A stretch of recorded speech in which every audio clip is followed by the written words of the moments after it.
ஆன்மாவின் பயணம் audio 59 voice Chandrakala.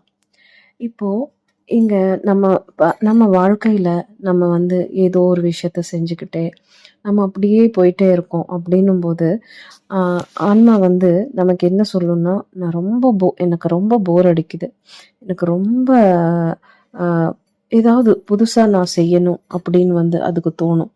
நான் வேறு ஏதோ எனக்கு இந்த வாழ்க்கையில் வேணும் அப்படின்னு தோணும். நான் ஏதோ ஒன்று க்ரியேட் பண்ணணும், எனக்கு இது பத்தலை, நான் ஏதோ ஒன்று தெரிஞ்சுக்கணும், இன்னும் தெரிஞ்சுக்கணும், நான் நிறைய பயணிக்கணும், எனக்கு ஏதோ ஒரு புதுமையான மாற்றம் தேவை, எனக்கு என்னோட சுற்றி இருக்கிறவங்கக்கிட்டேருந்து எனக்கு ஏதோ ஒரு எனக்கு பிடிக்கலை, எனக்கு இன்னும் புதுமை வேணும், எனக்கு என் மேலே எனக்கே ஏதோ ஒரு டிஸ்சாட்டிஸ்ஃபேக்ஷன் அப்படின்னு இப்படிப்பட்ட மனநிலையில் நமக்கு அப்பப்போ என்ன ஆகுதுன்னா, அப்போ தான் ஆன்மீக தேடல் அப்படின்றது நமக்கு ஆரம்பமாகுது.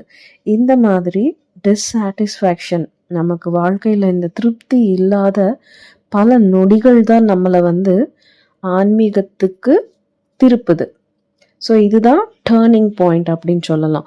பலவிதமான நேரங்களில் நமக்கு நல்ல கம்ஃபர்டபுளாக நம்ம இருந்துட்டோம் அப்படின்னும் போது நமக்கு ஆன்மீகத்தில் மனசே வராது. ஸோ எப்போ இந்த டிஸ்கம்ஃபர்ட்ஸ் எல்லாம் நமக்கு ஏதோ ஒரு ரூபத்தில் இருக்குதோ, அந்த டிஸ்கம்ஃபர்ட்ஸால் தான் நமக்கு டேர்னிங் பாயிண்ட் நம்ம ஆன்மீகத்தை தேடி அந்த ஆன்மீகத்துக்கு நம்ம வரோம்.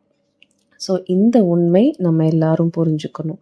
ஸோ அந்த ஆன்மீக தேடுதலில் தான் கிடைச்ச ஒரு அற்புதமான பொக்கிஷம் தான் இந்த தியானம். பயணம் தொடரும்.